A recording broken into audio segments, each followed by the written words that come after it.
یہ واقعات سن کر سبحان اللہ بول کر غوث پاک رضی اللہ تعالی عنہ کی امی جان حضرت فاطمہ ثانی رحمت اللہ تعالی علیہا کی شان کو بلند کرتے ہوئے نعرہ لگانا یا سبحان اللہ بتانے کے لیے نہیں ہے، بلکہ یہ واقعات تو ہمیں طرز زندگی سیکھنے کے لیے بزرگوں نے لکھے، اب اسے سیکھنے کی ضرورت ہے۔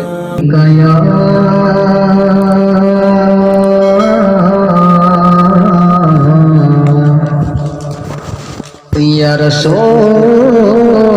اللہ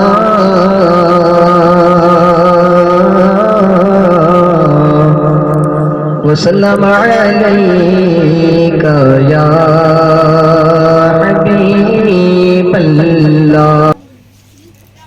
صدر بزم اور روح بزم حضرت وجیہ الدین قادری المعروف سید مکرم صاحب قادری اور دیگر علماء اہل سنت اور معزز سامعین، السلام علیکم ورحمۃ اللہ تعالی وبرکاتہ۔ اللہ تبارک و تعالی کا کرم، اس کی مہربانیاں اور اس کا بڑا احسان کہ اللہ تبارک و تعالی نے ہم تمام لوگوں کو غوث پاک رضی اللہ تعالی عنہ کی محفل میں جمع فرمایا۔ دعا کریں کہ اللہ تبارک و تعالی ہم تمام لوگوں کو پابند صلاۃ بنا کر بزرگان دین کے بتائے ہوئے طریقے پر چلنے کی توفیق عطا فرمائے، اور اللہ تبارک و تعالی کا ہم پر یہ احسان کہ اللہ نے بزرگوں کے سائے میں غلامی عطا فرمائی، کل قیامت کے دن بھی انہی بزرگوں کا سایہ ہمارے اوپر دراز فرمائے۔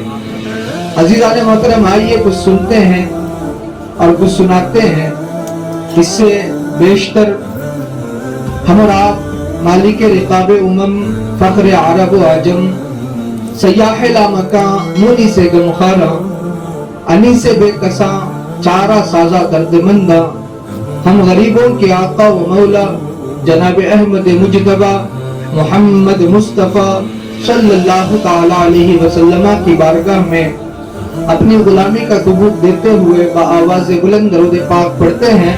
پڑھیے بلند آواز سے، اللہم صلی علی سیدنا شفیعنا و مولانا محمد وعلی آل سیدنا و مولانا محمد مبارک وسلم صلاۃ و سلام علیک یا حبیب یا رسول اللہ علیک الصلاۃ والسلام۔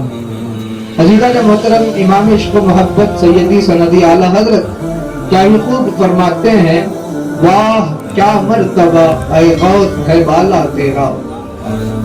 کیا فرماتے ہیں؟ واہ کیا مرتبہ اے غوث ہے بالا تیرا، اونچے اونچوں کے سروں سے، کس سے؟ اونچے اونچوں کے سروں سے ہے قدم اعلیٰ تیرا، ہے قدم اعلیٰ تیرا۔ اور کسی شاعر نے کیا ہی خوب کہا ہے، جھولی کو میری بھر دو۔ کیا کہتا ہے؟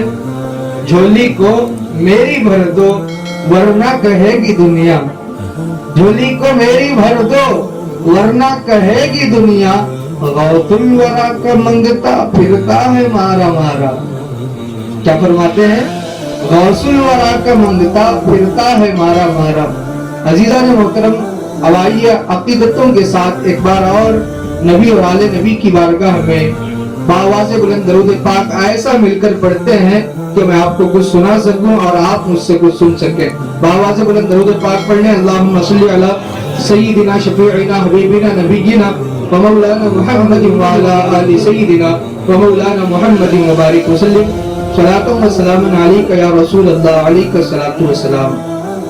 حضرت سیدنا غوث العظم دستگیر پیران پیر روشن ضمیر المعروف غوث آدم رضی اللہ تعالی عنہ کی ولادت کہاں پر ہوئی تھی، کس جگہ میں ہوئی تھی، کن کے آپ شہزادے ہیں، امی جان کا نام کیا ہے، یہ تمام چیزیں تو آپ نے سنی ہیں، لیکن ان تمام چیزوں سے ہم نے کہاں تک طرز زندگی سیکھی, کہاں تک جینے کا سلیقہ ان تمام بزرگوں سے ہم نے اپنے آپ میں ڈھونڈا.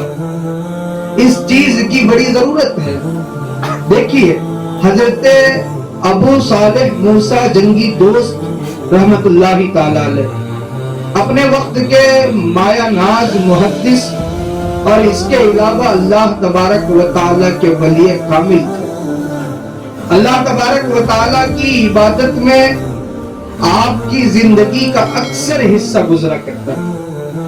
روایتوں میں ملتا ہے کہ غوث پاک رضی اللہ تعالی عنہ کے والد حضرت ابو صالح موسیٰ جنگی دوست رحمت اللہ تعالی علیہ دن کے حصے میں روزہ رکھا کرتے تھے اور رات کی تنہائی میں اللہ کی عبادت کیا کرتے تھے. یہ آپ کا معمول تھا. آپ نے کتنے سال تک یہ معمول بنایا رکھا تھا یہ تو روایتوں میں نہیں ملتا, لیکن یہ بات ضرور ملتی ہے کہ آپ کے والد ماجد بڑے متقی اور اللہ تبارک و تعالیٰ کے عبادت گزار بندے تھے. پوری کی پوری رات اللہ کی عبادت میں مصروف رہتے اور دن ہوتا طلوع آفتاب ہوتا تو آپ کو دنیا والے دیکھتے کہ آپ روزے دار ہوتے. یہ آپ کی زندگی کا شامل حصہ تھا. خیر معمول کے مطابق ابو صالح موسیٰ جنگی دوست رحمت اللہ تعالی علیہ دن کے حصے میں روزے میں ہیں. حالت روزہ میں آپ کو بھوک کی شدت بڑی پریشان کرتی ہے تو پریشان ہیں. اب کافی پریشانی کے بعد نہر فرات کے راستے پر تھے, دیکھا کہ ایک سیب گزر رہا ہے. ندی کی تہ سے ندی اس سیب کو آگے بڑھا رہا ہے اور وہ سیب حضرت ابو صالح موسیٰ جنگی دوست کی نظر اس پر پڑتی ہے. آپ اٹھا کر رکھ لیتے ہیں. دل میں یہ نیت ہوتی ہے کہ اس سیب سے روزے کا افطار کروں گا. دل میں کیا نیت ہے؟ روزے کا افطار کروں گا. خیر اٹھا کر رکھ لیے. جیسے ہی روزے کا وقت آیا آپ نے افطار کی. افطار کرنے کے بعد اس سیب کو تناول کیا, اللہ تبارک و تعالیٰ کا شکر ادا کیا. اللہ تبارک و تعالیٰ کا شکر ادا کرتے ہوئے اللہ کی بارگاہ میں عرض کیا, ہے مولا تو نے مجھے سیب عطا فرمایا, یہ تیرا شکر ہے. تو نے اپنی نعمتوں سے مجھے نوازا, یہ تیرا شکر ہے. غوث پاک رضی اللہ تعالیٰ عنہ نے جیسے ہی غوث پاک کے والد ابو صالح موسیٰ جنگی دوست نے جیسے ہی یہ کلمہ اپنی زبان سے نکالا کہ اے مولا تیرا شکر ہے کہ تو نے اپنی نعمتوں سے مجھے نوازا ہے. اب جیسے ہی یہ کلمہ نکلا فوراً سیب کی طرف توجہ جاتی ہے کہ یہ سیب مجھے ملا کہاں سے تھا. توجہ دیتے ہیں, بات کو غور میں لاتے ہیں. جیسے ہی بات ذہن میں آتی ہے تو سوچتے ہیں کہ ہاں بات بھوک کی شدت نے مجھے بے قرار کر دیا تھا جس کی وجہ سے یہ سیب میں نے تناول کر لیا ہے, میں نے کھا لیا ہے. خیر ذہن میں بات آتی ہے کہ سیب کے مالک کے پاس ڈھونڈتے ہوئے پہنچتے ہیں. پہنچنے کے بعد اس سے معافی بھی مانگتے ہیں. دیکھیے عزیزان محترم ان بزرگوں کی زندگی کیسے تھی. بھوک کی شدت تھی, حالت روزہ میں تھے, سیب اٹھا کر رکھ لیے ہیں, اللہ کا شکر ادا کر رہے ہیں. فوراً ذہن میں خیال بھی آ رہا ہے کسی اور کے مال کو کھایا ہوں, اب جب تک معافی نہیں مانگوں گا اس وقت تک تسلی نہیں ملنے والی. خیر مالک کی تلاش میں نکلتے ہیں. تھوڑی دور جاتے ہیں تو کیا دیکھتے ہیں کہ ایک ہرا بھرا باغ ہے. اس ہرے بھرے باغ کے درختوں میں سے ایک درخت کا حال یہ ہے کہ وہ درخت ندی کے اوپر سایہ فگن ہے, ندی کے اوپر ہے, اور اس درخت کی ٹہنیاں میٹھے سیبوں کی وجہ سے ندی کے اوپر سایہ فگن ہے, ندی کے اوپر ہے. خیر اندازہ لگاتے ہیں کہ اسی سیب کے درخت کی ٹہنی کا یہ سیب ہوگا. اٹھا کر میں نے جس کو کھایا تھا واقعتاً یہی سیب ہے. مالک کی تلاش ہے, مالک کو تلاش کر رہے ہیں. دنیا والے بتاتے ہیں کہ اس سیب کے باغ کے مالک حضرت عبداللہ صومعی رحمت اللہ تعالی علیہ. کون ہے ذرا بولیے؟ عبداللہ صومعی رحمت اللہ تعالی علیہ. اب یہ بھی اپنے وقت کے ولی کامل اللہ تبارک و تعالیٰ کے برگزیدہ بندے تھے.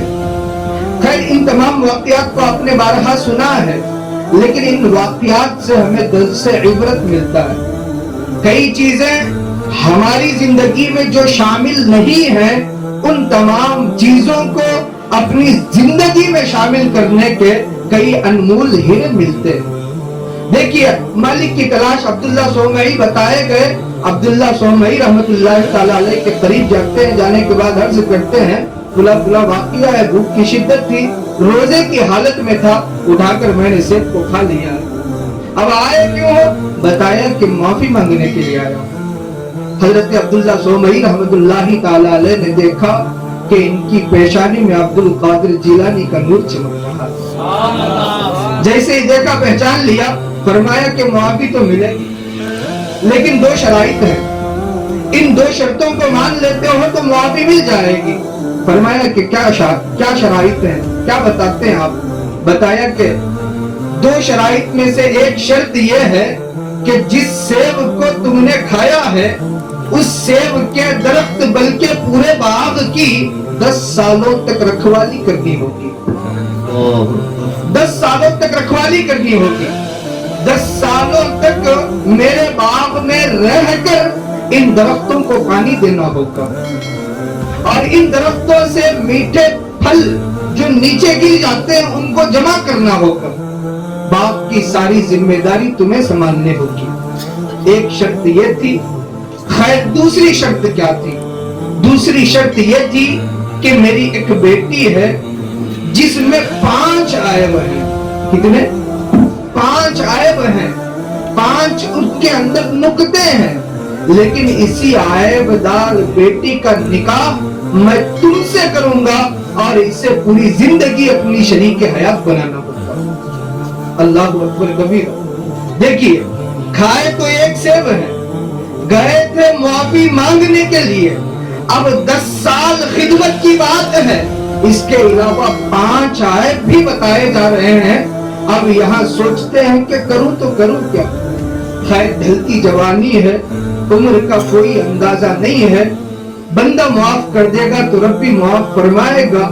یہ سوچ کر ان دونوں شرائط کو مان لیتے ہیں. اللہ اکبر کبیر. 10 سال باپ کی خدمت ہو گئی.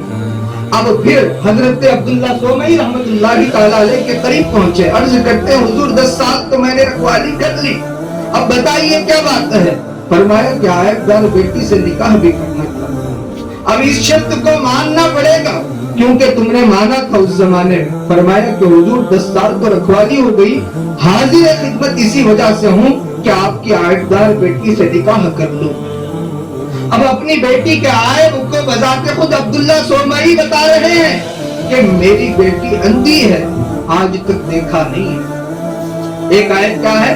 میری بیٹی اندھی ہے، آج تک دیکھا نہیں ہے. میری بیٹی گونگی ہے، بولا نہیں ہے. کیا بول رہے ہیں؟ میری بیٹی گونگی ہے، آج تک بولا نہیں ہے. اور میری بیٹی بہری ہے، آج تک سنا بھی نہیں ہے. اور میری بیٹی للی ہے، آج تک کسی چیز کو پکڑا نہیں ہے. اور میری بیٹی لنگڑی ہے، آج تک چلا بھی نہیں ہے. خیر نکاح ہوتا ہے.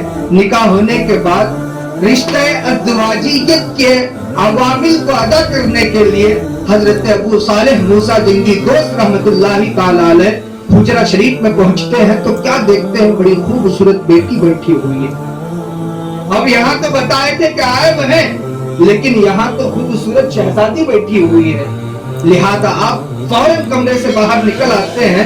نکل آنے کے بعد عبداللہ صومعی رحمت اللہ تعالیٰ علیہ کے قریب پہنچتے ہیں. پہنچنے کے بعد عرض کرتے ہیں حضور آپ نے کہا تھا کہ 5 عیب ہیں، لیکن جا کر دیکھ رہا ہوں تو خوبصورت شہزادی بیٹھی ہوئی ہے. حضور بات کیا ہے؟ عبداللہ صومعی رحمت اللہ تعالیٰ علیہ نے فرمایا توجہ رکھیں، بزرگوں کی تربیت دیکھیں کیسی ہوا کرتی تھی. عبداللہ صومعی رحمت اللہ تعالیٰ علیہ نے غوث پاک رضی اللہ تعالیٰ عنہ کے والد ماجد ابو صالح موسیٰ جنگی دوست کا ہاتھ پکڑا. ہاتھ پکڑنے کے بعد کہا اے ابو صالح سنو، میری بیٹی واقعتاً اندھی ہے. میں نے بتایا بھی کہ میری بیٹی اندھی ہے، لیکن اندھی اس وجہ سے کہا ہے